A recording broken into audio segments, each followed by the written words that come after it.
Welcome to the Great American Collectibles Show, seen Wednesdays on the Sports Collectors Daily Facebook page and the Great American Collectibles Facebook page. You can also listen to us on iHeartRadio, Pandora, and Spotify. The Great American Collectibles Show is brought to you by the National Sports Collectors Convention and Sports Collectors Daily. Tonight's headlines are brought to you by Sports Collectors Daily. For all of your hobby news, features, and more, go to sportscollectorsdaily.com. And now your hosts, Tom Zappala and Boston sports personality, John Mallory. I feel a lot of pressure. I need to be more personable, given that I'm a personality. Like I feel like I need to. Let's qualify this. Okay? All right. I mean, first of all, you're not that personable, and you're a local Boston personality. You've done a great job. You write for all these. I wasn't looking for you. Don't need to. I don't need to be built. By the way, I've read some of your articles for Barrett Sports Media. Yeah. Very nice. Thank you. Very nice. It's a fun thing to write for. Good outlet. Oh, a lot of readers. Like my kidding? Twitter and Instagrams get. Yeah, no, it's a great, and I mean, and they're wired into, all the biggies. Yeah, he's done a good job with that. My name's Tom Zappala. But enough about me.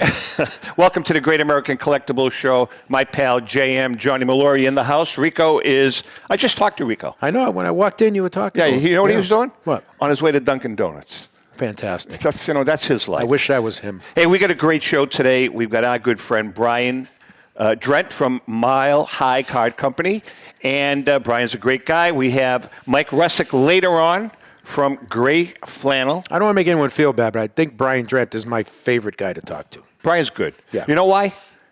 Why? Because you can go in any direction with him. He doesn't care. That's exactly what I mean. There's only two people that are like that. Him and who else? One other person. Well, your boy Grady can do that. Grady's the same way. Yeah. Grady doesn't give a crap what we talk about. Right. But the difference between him and Grady is Grady, honestly, is a little unstable. Yeah, well, and also Brian is sober. Right, right.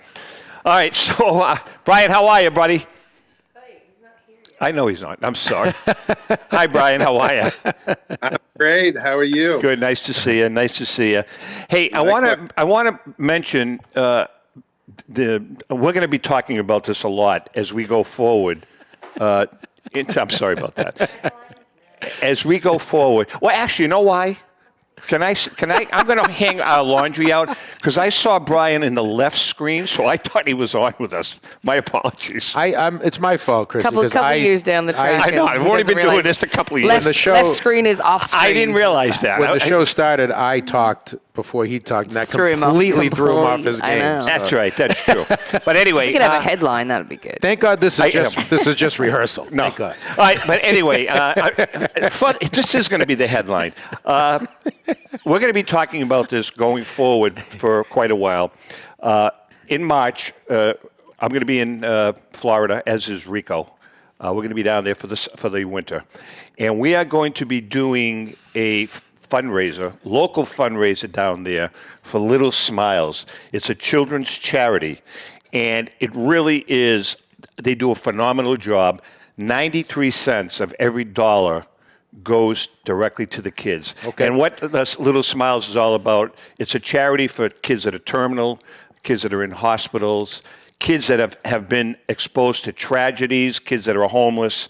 They do an amazing job. So we're going to be doing a fundraiser at a local restaurant down there. It's a great restaurant. It's an Italian restaurant owned by some Boston guys. Oh, perfect. And the place is going to be packed because that's where all the Boston people hang out. So it's going to be March 2nd. It's called Little Smiles. We're going to be posting a link. The website, we'd love you to make a donation for you folks that are obviously not in Florida because it's not going to be live. We're not going to do the show. It's not a show. It's a live event. It's going to be a live event. Right. But we're going to be showing the website. You can make a link. You can make a donation using the link. And if you do make a donation, just mention GAX, GACS, that it's through the Great American Collectibles Show, GAX. Awesome. So we're going to be talking more and more about it. Rico's going to do a commercial spot for them. And if you're down there, we would love for you to show up because there's going to be some other local Boston sports celebrities there that we're working on. So Nice. it's going to be fun. All right. That's the headline. I'm not going to read the headline. That was the headline. How's that? Okay. All right. Let's chat with Brian. Brian, you've got we got a lot to talk about. You've got an auction going on right now. But the first question that I want to ask you, and this is like the show title today, Brian, has the hobby changed over the years that you've been in it? And if it has, how has it changed? Oh, yeah, it's changed dramatically. I mean, from the time I got into this, I mean, I started setting up big baseball card shows when I was 15 years old in 1983. So obviously from that standpoint, just by a sheer, 40 years, things obviously have changed. But with that said, I got into this full time in March of 97. And there's so much more exposure to the hobby. And quite honestly, we can refer to it as a hobby, but now it's become a business. And so our business is at the forefront of things, whereas we used to be a cottage industry at best. Now we're, an industry unto ourselves. So there's more information on how to collect, more resources. It's a tremendously different, I use air quotes, hobby than it used to be. So When you started, no question, things changed greatly, and I expect them to change greatly going forward. When you started full time in '97, Brian. By the way, I was 11 then. Yeah, right.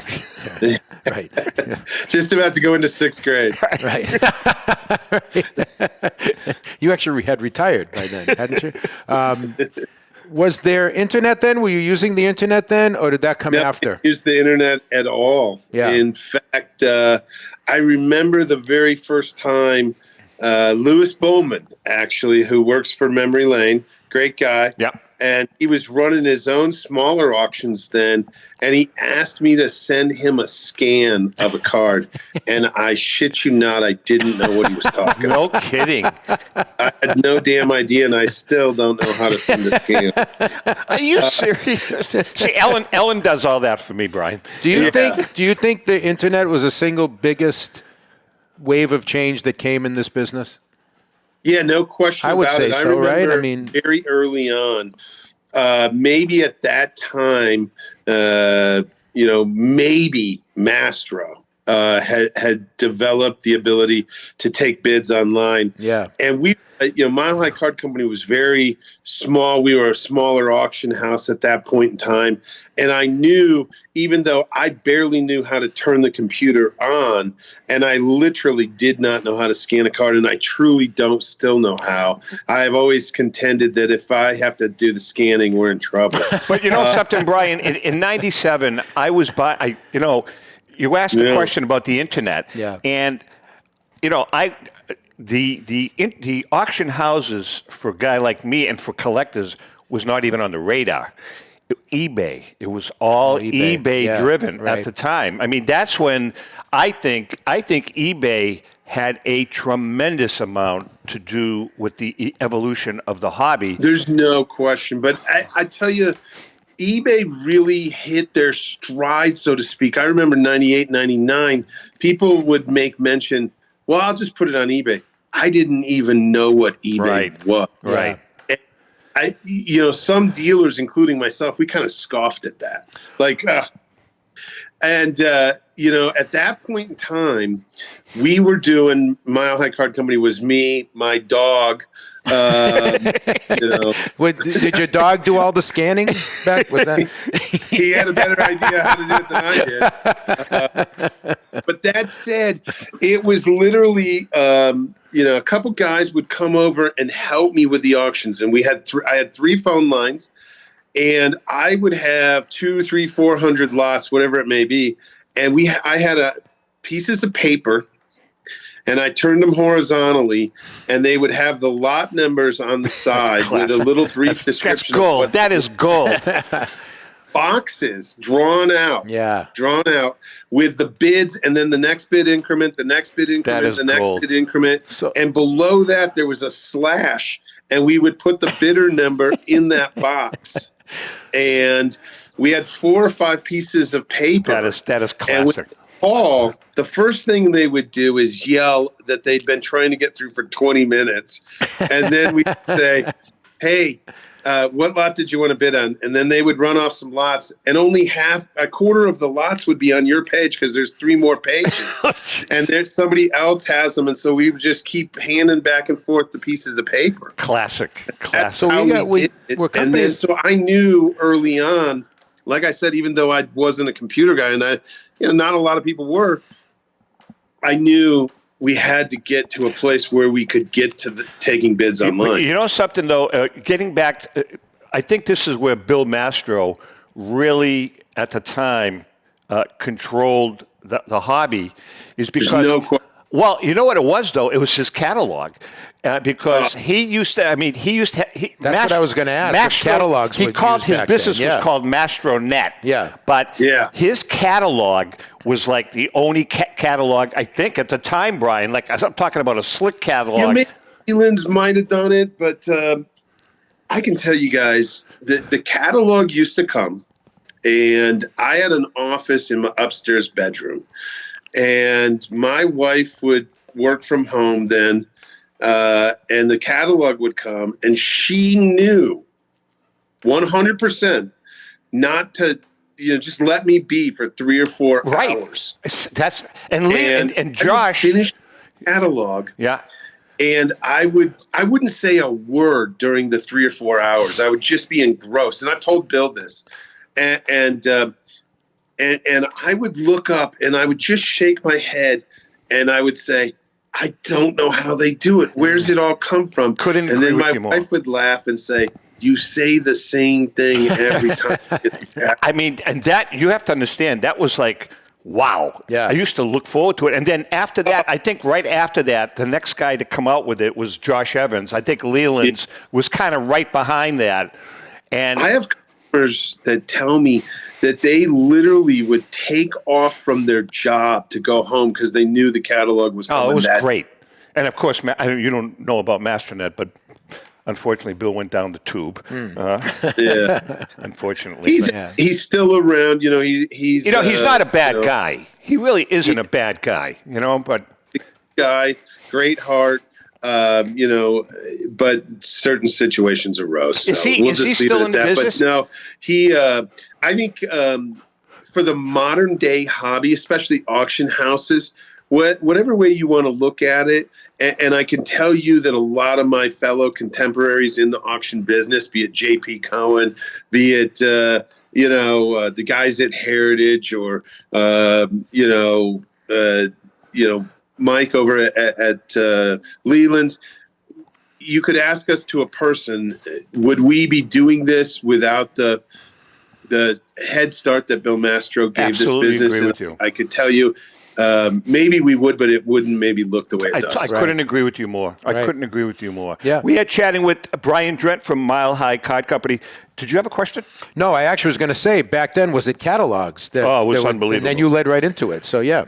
Yeah, those catalogs were fabulous. Yeah. Fabulous. I used to spend hours just going through them like, holy Jesus. Yeah. It was great. Brian, you've got a M116 Wagner in your auction. That card, I'm being honest with you, I had one, I sold it, and I did very well with it. Point being, that card and the E90-2 seem to have really, over the last year, kind of exploded. Is it because of the fact that it's pretty much the same image as the T206, and obviously it's very close. It's a very close image. For whatever reason, and everything's cyclical. We've talked about that before in this business, but Honus Wagner is so hot. Obviously, the results of the authentic T206 that we sold in the last auction for $1,968,000, and but his other cards always dragged behind Cobb, and now they've really made an emergence, and in some instances actually have surpassed Cobb in terms of price. And the M116, and like you noted, the E90-2 have kind of really jumped to the forefront. And I think a lot of it is exactly what you're talking about, just attributable to the fact that they resemble the T206 card. I want to talk a little about this Bob Koozie card you have in the Please auction. don't. I get sick. Yeah. I get Why? I never told you the story. Oh, God. Just real quick. Go ahead. Ellen and I were at an auction Yeah. in Vermont, right? I went there to buy a T206 Ty Cobb card, bat on the shoulder. I got outbid. The guy really spent way more than it was worth. Right. So we stayed till the end of the auction, and we're walking out finally. There's like 8 people left in the audience. One of the last lots, Brian, was a complete Topps 1957 set, Okay. ungraded. The whole set. I bought it, $450. Did that have Russell? Brian, would that be a home run today? That would be a home run. That set, number one, obviously it features 2 Boston legends in the rookie cards, Koozie and then Bill Russell.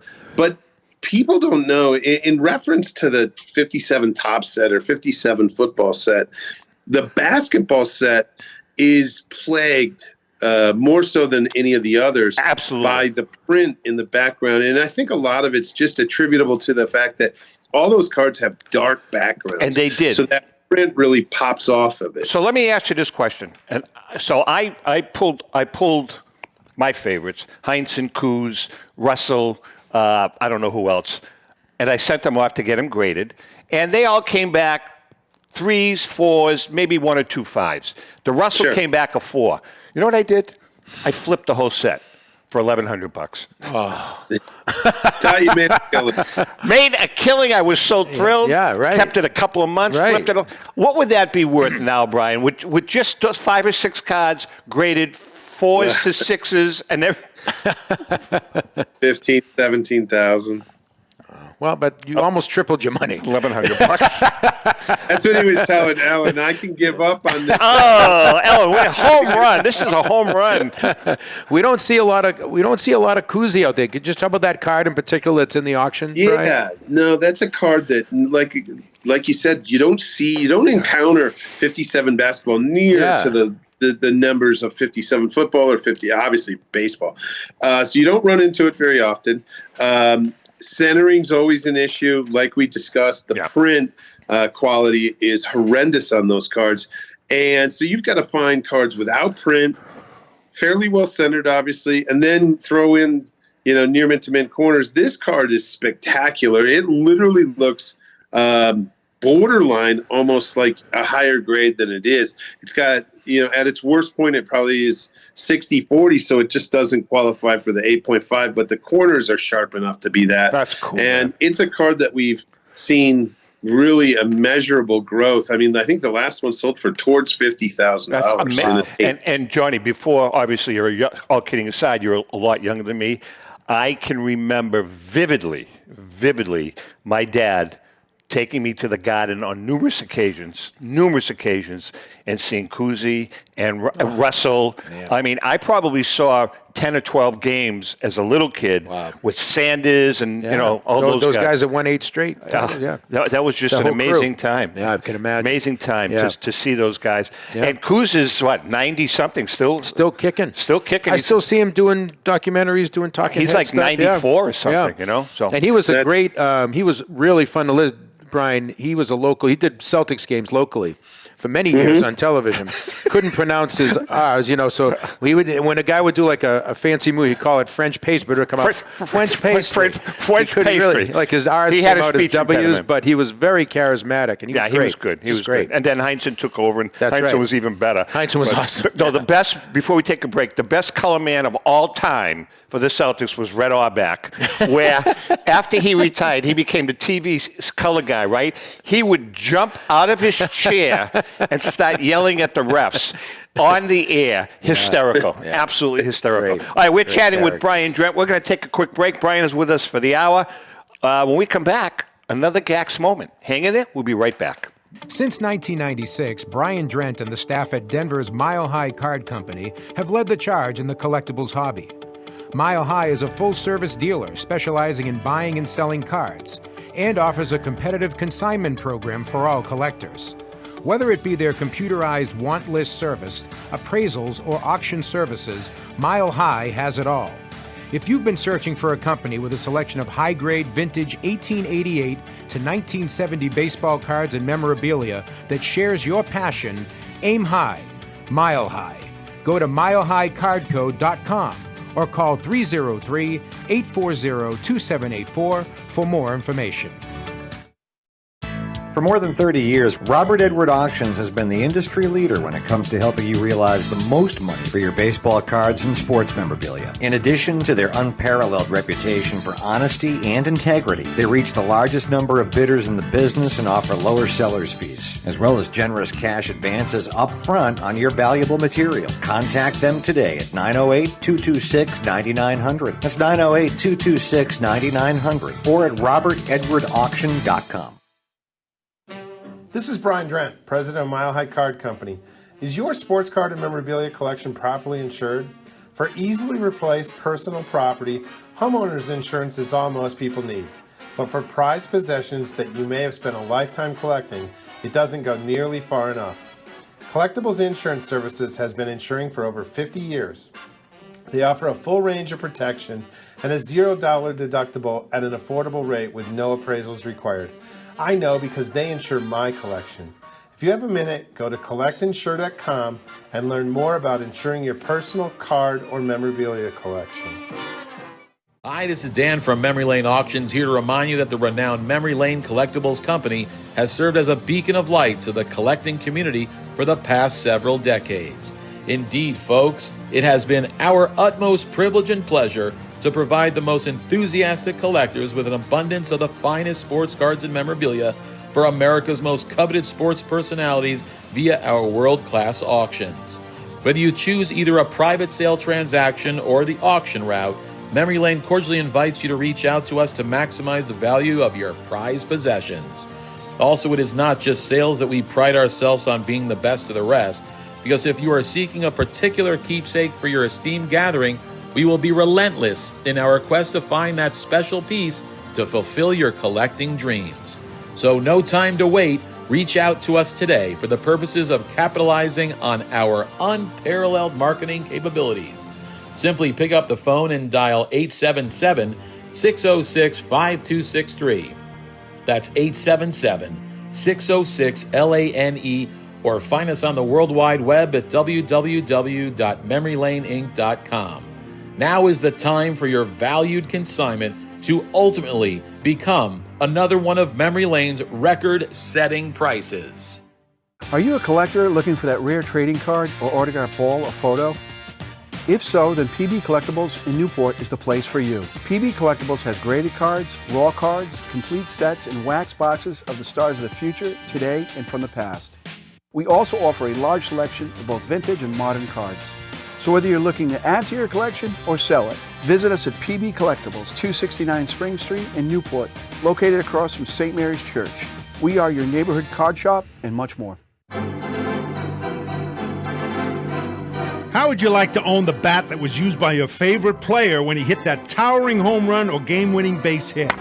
Now look no further than JT Sports, specializing in the sale and authentication of professional game-used bats.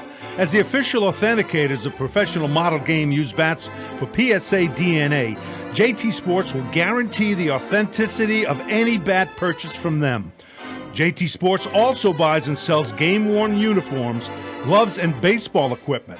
The unique quality of the collectible is what JT Sports is all about.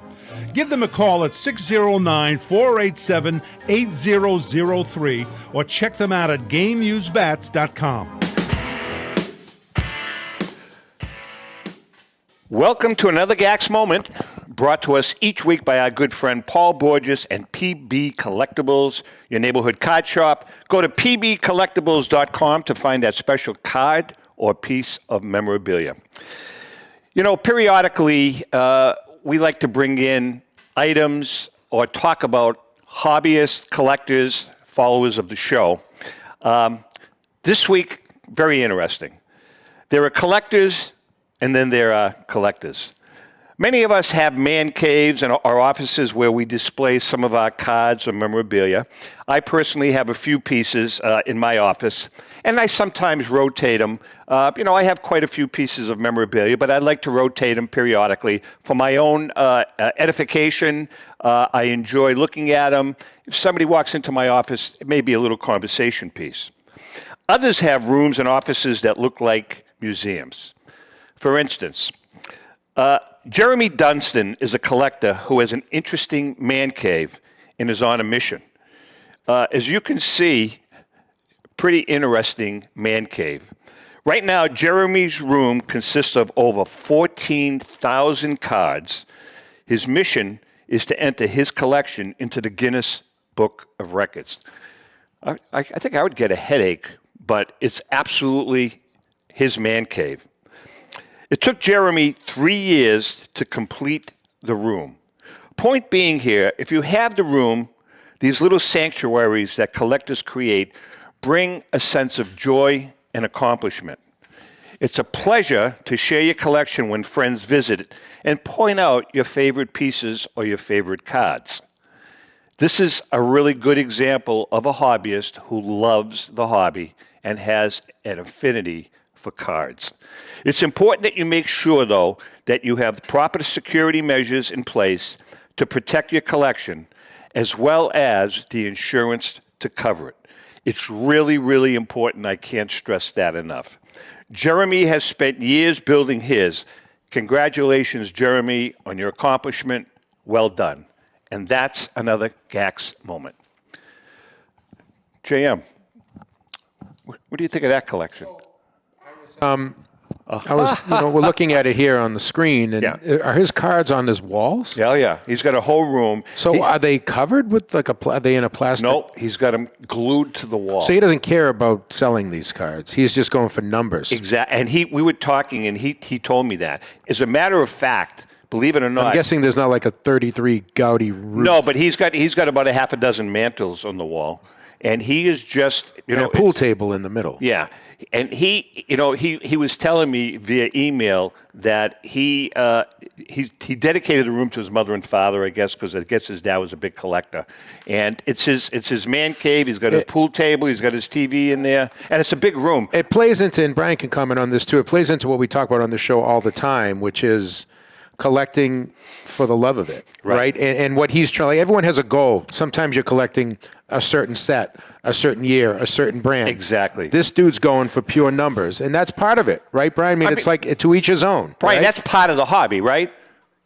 Collect, and we've talked about this before, but you got to stress, find what you're passionate about. Right. Whether it's a team, whether it's a certain set, whether it's a run of top sets, whatever it may be, and collect that. If it's memorabilia, if it's cards, whatever it is that strikes your fancy.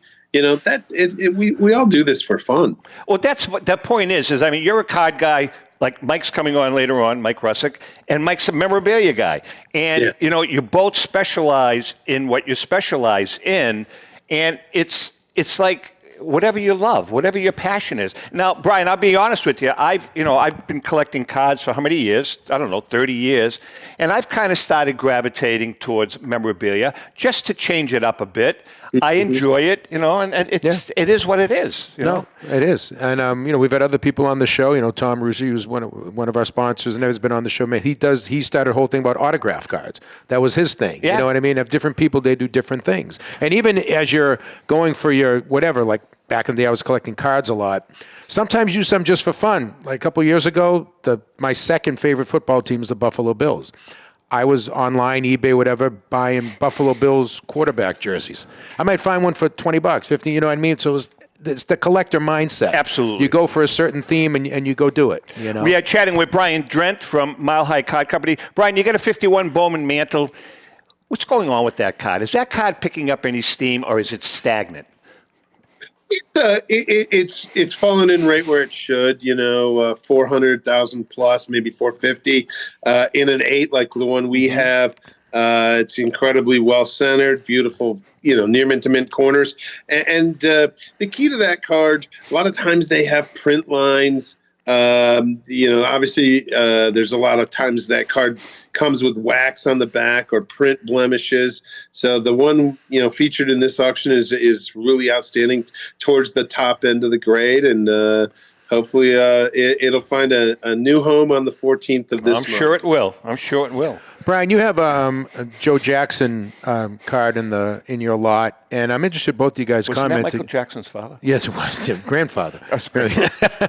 I was just wondering, both you guys can comment on this. There's a strange allure, to Joe Jackson. There's a mythology about him. There's a what-if quality about him. There's a sad quality about him, his saga. Talk about what you have from Joe Jackson, then maybe get into him a little bit, where he fits in the business a little bit. Yeah, for sure. We have two of them. We have the 1916 Sporting News, the M101-4, and a PSA 7, which is just issued a couple years before. Unfortunately, he was part of the Black Sox and got banned from baseball after 1919. And then we also have the 15 Cracker Jack. That one's in a little bit lower grade, but nonetheless, a really important card. Like you said, there's just an absolute allure, and I think some of it is exactly what you kind of touched on, the sad part of it, what could have been, right, and the unknown, in coming back to exactly that, the unknown of what could have been. He got off to such a great start, and then Landis, He's making a good point. removes the 8 players from baseball, and amongst them is Joe Jackson. So had that not happened, Brian, had the White Sox scandal or Black Sox scandal never took place, would he have just fallen into the same category as Harry Hellman or Mellott? Great players, but he seems to be at a level higher than them because of the infamous White Sox stuff. Question, and I think that's where you scratch your head. I think he had, don't hold me to it, but off the top of my head, like a 356, I think, or something like that. Average. Yeah, ridiculous. I mean, it's just absolutely insane. And then let's not forget that Babe Ruth is the one that says he patterns his swing after Joe Jackson's swing. Point. I didn't hear him say that he patterned it after Harry Heilman. So no, I mean, he might have gone the other way. He might have become one of the big four. I mean, you never know, right? He may well have been a level or two above Heilman or Hooper or Sam Crawford or guys of that nature. And I think he was more, towards what JM's saying. Maybe he's a Ruth, a Cobb, a Joe Jackson, etc. Good point. It's kind of, to me, like with non-sports memorabilia, it's a lot like JFK. There's a haunting, there's a what-if quality that it's a sad reason for maybe his items to be more alluring to consumers, but it's a fact. That's a good point. Very good point. Brian, football cards, you've got some really cool football cards in the auction. Tell us about them. Football, for the first 15, 20 years that I was collecting, football was kind of just vanilla. Yeah. But it seems now as though football cards, and I'm not talking modern and ultra-modern, I'm saying even the vintage stuff, the Jimmy Browns, all the Paul Hornings, those cards seem to be, really kind of picking up a head of steam. Yeah, I think so. I think it probably, falls in line with football having eclipsed and moved well beyond baseball as our national treasure, if you will. Yeah. When we were young, baseball was it. There was no question about it. And I remember going to card shows, and if we bought collections, it seems laughable now, but the football and basketball cards, and God forbid the hockey, they just got thrown in. That was just part of it. He's right. Rico's a big football guy. Yeah. I just sold Rico a dozen and a half Mac Jones cards for $1.95. $1.95. And they are actually a little less brittle than Mac. Look, and football is all the rage. I mean, when you're sitting talking around a water cooler, we don't talk about baseball like we used to. It's all about football. It's all about fantasy, your fantasy team, and the spread on this game, and who's going to get in if it's not pro, who's getting in the college football playoffs and things of that nature. So that's kind of the captivating thing. And what happens from there is obviously we look at guys like Tom Brady and Peyton Manning, but then just like we do with baseball, we want to find out about the guys before them and then before those. So we're all the way back to Unitas and Jim Brown and that era. So let's talk about that for a minute. You know, football, sports books, FanDuel, you know, fantasy, all of that. Is that going to affect the game? Are we ever going to get to a point, and I'm going to throw this out at both of you, are we ever going to get to a point where Joe Smith, running back, is going to bet against his team? Well, bet against his team. I think it's already happening, and some guys have gotten in trouble for it. I mean, it's so easy now. It's right on your phone. You go to DraftKings or any one of those apps, and you can bet right on the phone. But is it going to affect? It's already affecting the game. I mean, is it not affecting the coverage of the game? Watch your pregame shows. It's all about betting and fantasy now. Right, but my point is that it's, and I agree with you, and Brian, I want you to jump in here.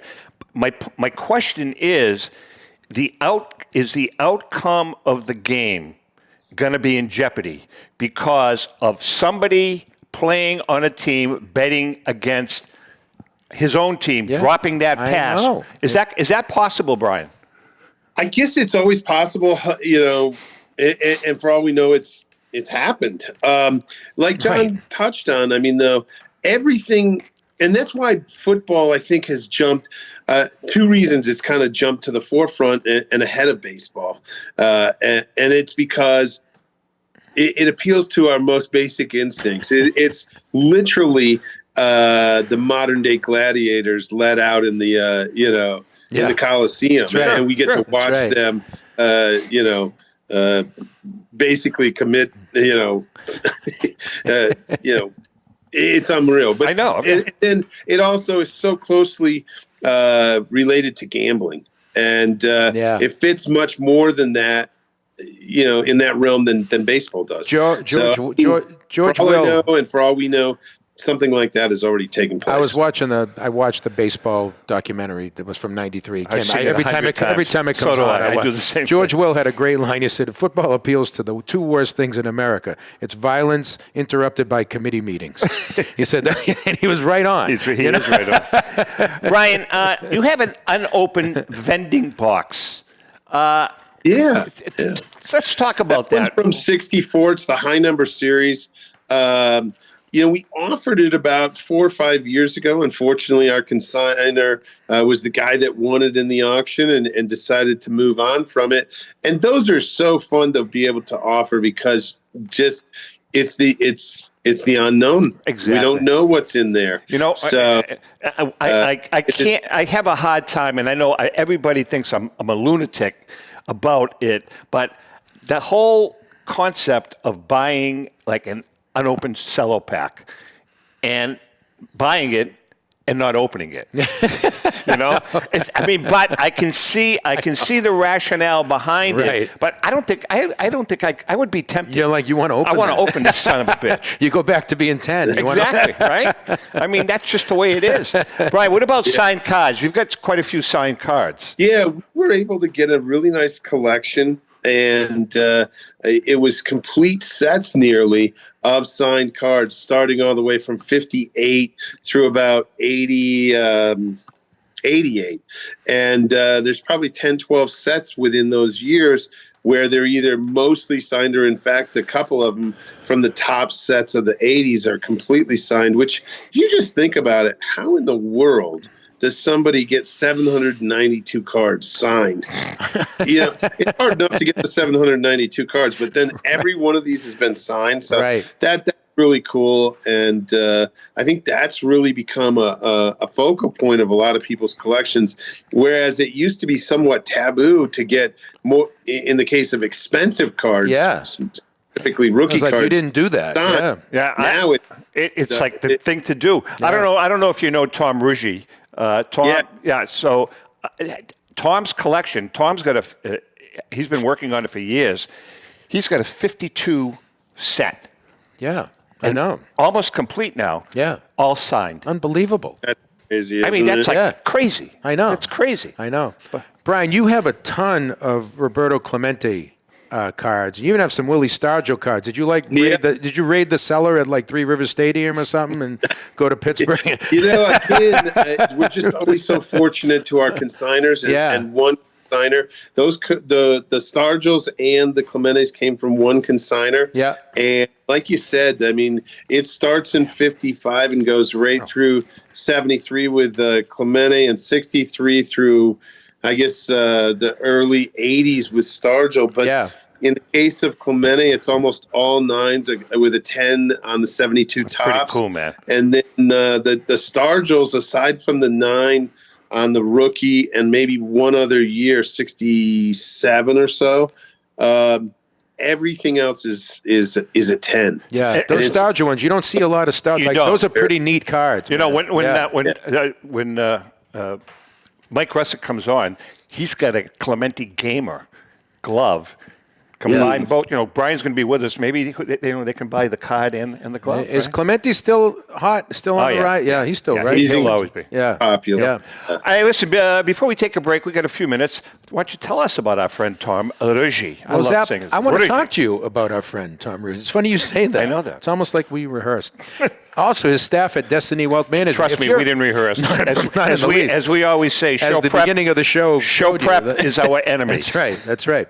If you're a card or memorabilia collector, have you ever thought about how to manage a collection long term? Well, I certainly have. Look at my personal collection, and through the advice and expertise of Tom Ruggi, I've learned that you need a professional to help categorize, evaluate, and eventually put a liquidation plan together with dealers or auctioneers if you or your family decides to sell your collection.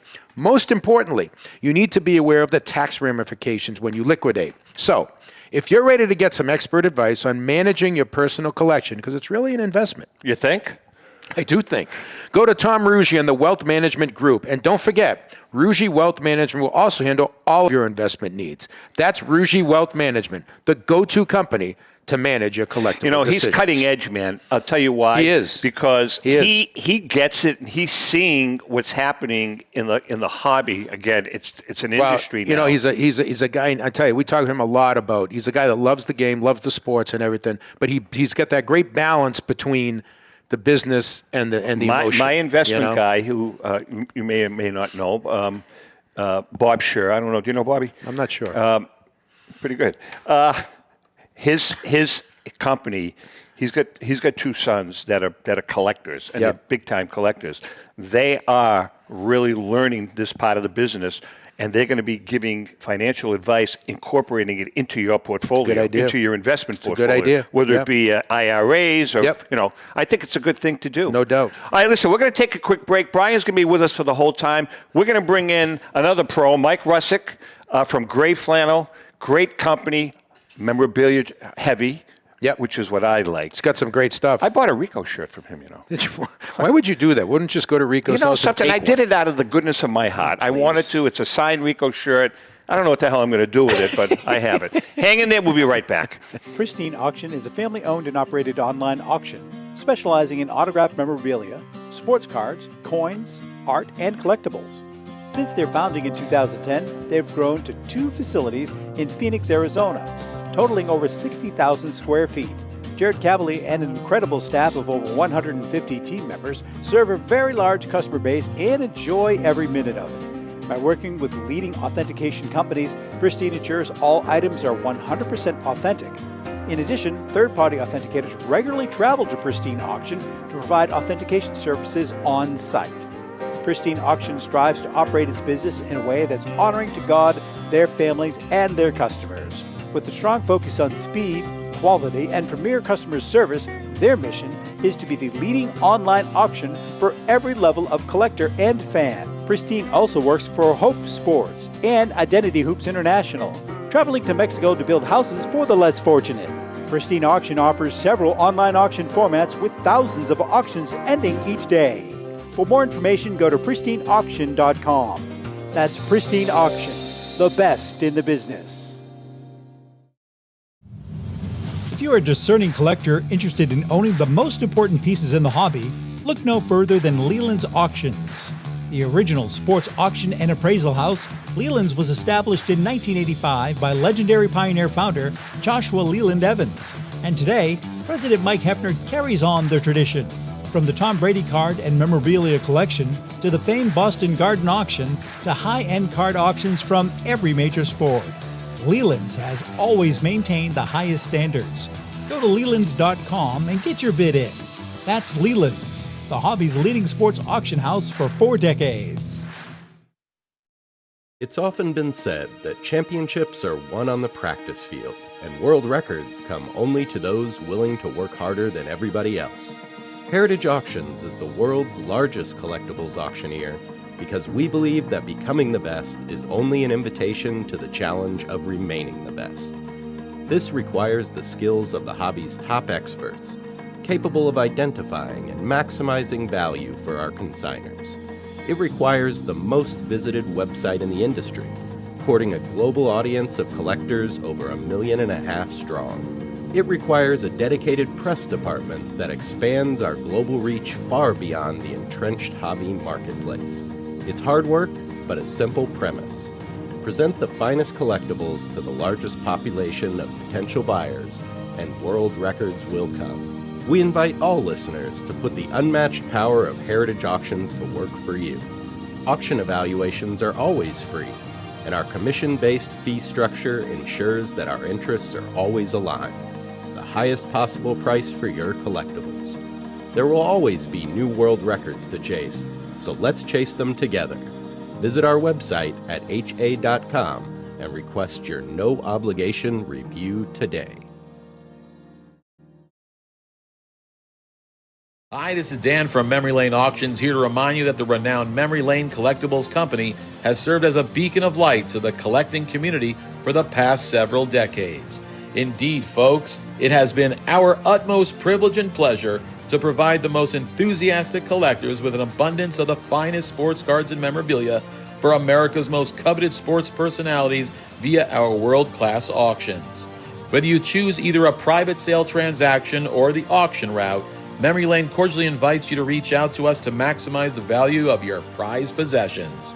Also, it is not just sales that we pride ourselves on being the best of the rest, because if you are seeking a particular keepsake for your esteemed gathering, we will be relentless in our quest to find that special piece to fulfill your collecting dreams. So no time to wait. Reach out to us today for the purposes of capitalizing on our unparalleled marketing capabilities. Simply pick up the phone and dial 877-606-5263. That's 877-606-LANE, or find us on the World Wide Web at www.memorylaneinc.com. Now is the time for your valued consignment to ultimately become another one of Memory Lane's record-setting prices. Hey, I'm Mike Petroselli. If your company is looking for the best in marketing and promotional items, you'll hit a home run with Petroselli Marketing. With over 8,000 suppliers and 650,000 imprint-ready items, we can get your company the visibility it needs to get your maximum exposure. Whether it be office promotions, wearables, automotive, sports items, and everything in between, Petroselli Marketing can do it all. Our design staff will even work with you from concept to delivery and customize your products. At Petroselli Marketing Group, we will get your brand in front of your audience. Contact us at info@petrosellimkt.com or call us at 603-880-3202. That's Petroselli Marketing, where no dream is impossible. So, how does your company or organization do promotions? Imprinted products keep your brand in front of your customers more than any other form of advertising. For the best on-time service and new ideas for your next project, give Petroselli Marketing Group a call at 800-264-4294 or email mp@petrosellimkt.com. Okay, we are back, and as you can see, Mike Russek from Grey Flannel Auctions is in the house with us. Michael, how you doing? I'm doing great, guys. Thanks for having me again. Hi, Mike. Mike, you know Brian, right? You guys know each other. Yeah, Brian and I are old friends. Absolutely. Absolutely. How are you doing, Mike? All right, hanging in there. We're doing good. Good. Yeah.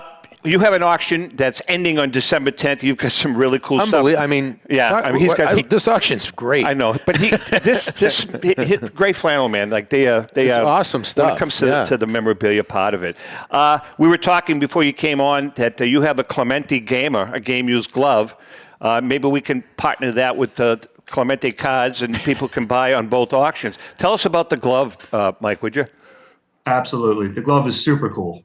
So this is a Clemente game-used glove from the early 60s. Really unique, trapezy webbing in there. Beautiful condition, great patina. They're really rare. There's only 2 other really documented Clemente game-used gloves on the market. This one's currently in like the $50,000 range, ending on Sunday. We'll see what happens. One of the unique aspects about this glove, which I think is really cool, is the guys at PSA were able to document that Clemente would write his iconic number 21 on all his bats in his own hand. Yeah. And this glove features that same style of 21. So it's believed that Clemente actually wrote the 21 on there, broke it in, wore it for a season. It's really fantastic. So cool. So cool. Yeah. We talk about Clemente, we talk about Joe Jackson. All these guys have that sad kind of what-if quality. Another guy that has that what-if quality is Koufax, who walked away from the game really at the height of his powers. Oh, he was hurt. As a pitcher, but he chose health, over longevity. You have a Koufax game-used glove. Can you talk about that a little bit, Mike? We do. Obviously, Koufax is super collectible in the hobby. Yeah. The cornerstone of a lot of major collections is Koufax himself. This glove is early in his career, which makes it very unique. It's a Brooklyn Dodgers glove, which adds a lot of appeal as opposed to it being 57 when they went to LA. Currently it's probably the lead item in our sale, but we'll see what happens on Sunday. And Brian, by the way, jump in anytime, because I know all this, the memorabilia part of it. There's one piece that you have that really intrigued me because I was a big fan of his growing up. You have an Ernie Davis game-used jersey, man. That is really cool. Tell us about that. Right. If you know who Ernie Davis is, it's the history of college running backs. He was incredible, and he actually never got to play in the pros. Right. But the season that he finished in school, he won the Heisman Trophy.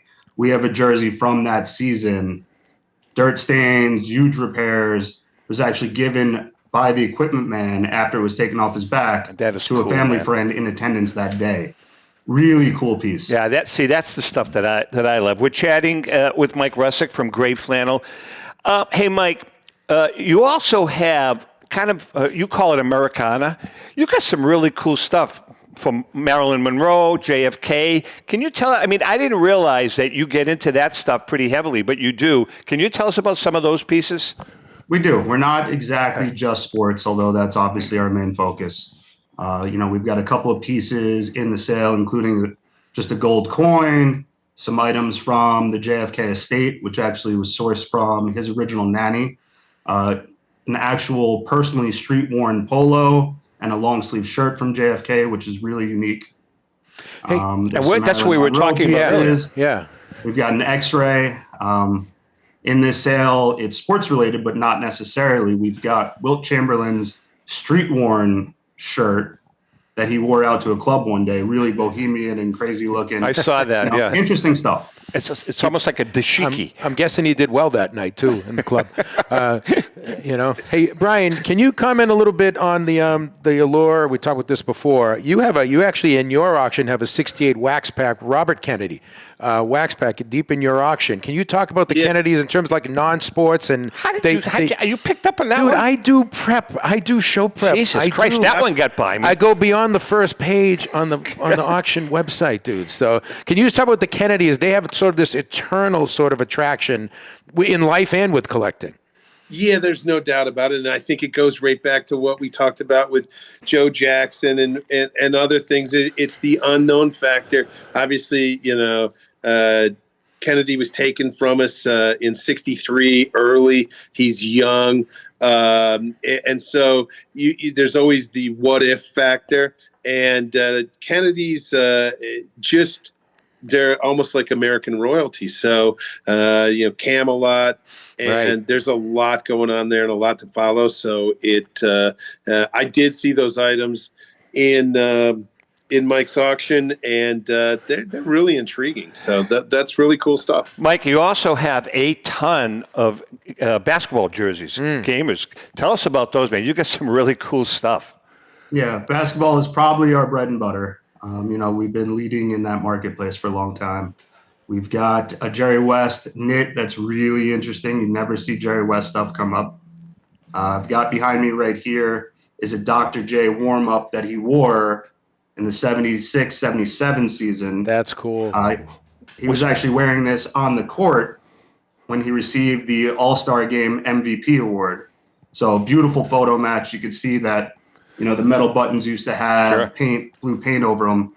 And because of multiple washings and wearing it wears away in a certain pattern, you can actually see these defects in the photo. That's super cool stuff. Yeah, that's really great. That's awesome. Hey, we were talking about, and Tom did his GAX Moment on man caves. If you want to add something to your man cave, you've got stadium seats and turnstiles in this auction from stadiums. Talk about some of the stuff you have. It's the stadium seats I think are really cool. Yeah. You think about memorabilia, it's memories. You form these memories by sitting in these stadium seats, watching these games, and they're still functional. They're not high end where you can't touch them. You can still sit and have a good time and have a beer, watch the game. It's pretty cool. Hey, Brian, by the way, when does your auction end? Yeah, we end next Thursday, the 14th. So it'll be here before we know it, about 10 days. Awesome. Hey, Mike, I also noticed you had a signed Ruth ball that was really kind of a cool looking piece. Tell us about it. I believe we've got 2 team signed balls that both feature Ruth on the sweet spot.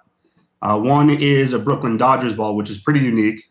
Most guys don't even remember that Ruth was a Brooklyn Dodger at the end of his career. That's pretty rare. And then the other one is a 29 ball with 8 other Yankees. Really beautiful and bold. Ruth on the sweet spot. Nice patina to the ball. They're pretty strong. Very cool. We've got about 2 minutes left, Mike. I want to run this question by you. Your base, your customer base, is it more vintage collectors, or do you see the younger hobbyists kind of gravitating towards what you guys are doing? I think with the way that the MLB auctions work and the NBA running auctions constantly on their platform now directly after the games, we're bringing in a younger crowd. So on the vintage items, the higher price points, I don't think the younger generation is quite there yet to step up into those price points. But the actual population of the collectors, I am seeing a younger pull. Awesome. I did buy, as I mentioned, I think it was a 1970s Rico jersey from Mike, I don't know, maybe 6 or 8 months ago, signed. Yeah. I just picked up another Rico piece from Leland's. I picked up Rico's, the last bat that he used in his career. Bicentennial bat. Yeah, 76 was last year. I have it. It came yesterday. Yeah. And it's a cool piece. I'm going to give it a Rico. Oh, that's neat. I'm going to have him sign it. I love it. And give it to him. Very cool. as a Christmas gift. We're supposed to enjoy all this stuff. Exactly. 100%. All right. So your website address is Michael what? It's Grey Flannel Auctions.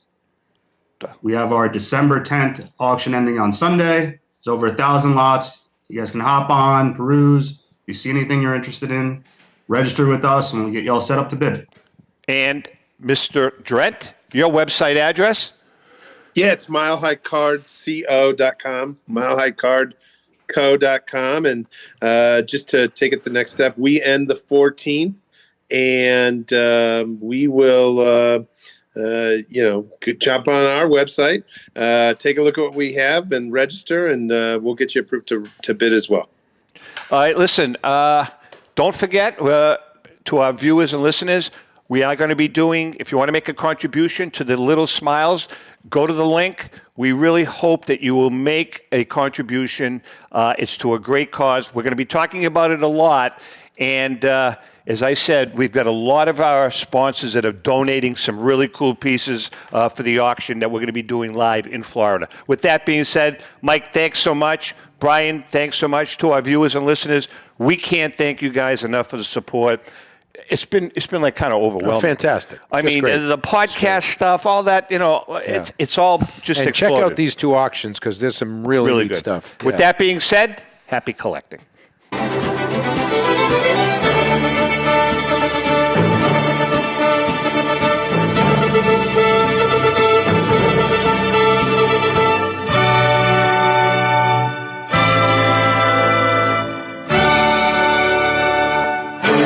The views and opinions expressed by the hosts, guests, or callers of this program do not necessarily reflect the opinions of the Studio 21 Podcast Cafe, the United Podcast Network, its partners, or affiliates.